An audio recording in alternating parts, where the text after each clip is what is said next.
سیہزم الجمع ویولون الدبر، ان قریب ان کی جمعیت شکست کھا جائے گی۔ آخر غزوہ بدر میں کیا ہوا؟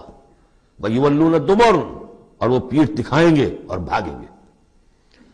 تو روایت سیرت میں جو آتا ہے واقعہ کہ حضور نے جو طویل دعا کی اور طویل سجدہ کیا بدر سے ایک شب پہلے، طویل ترین دعا آپ نے کی، طویل ترین سجدہ کیا، اس میں جو دعا کی اس میں یہاں تک الفاظ آئے کہ اللہ اگر یہ سب ہلاک ہو گئے جو میری 15 برس کی کمائی ہے جو میں نے لا کے میدان میں ڈال دی، پھر قیامت تک تیری بندگی کرنے والا کوئی نہیں ہوگا۔ کیوں؟ کہ میں تیرا آخری رسول ہوں، میرے بعد کوئی نبی نہیں، کوئی رسول نہیں، میری 15 برس کی کمائی یہ ہے جو میں نے لا کے یہاں ڈال دی۔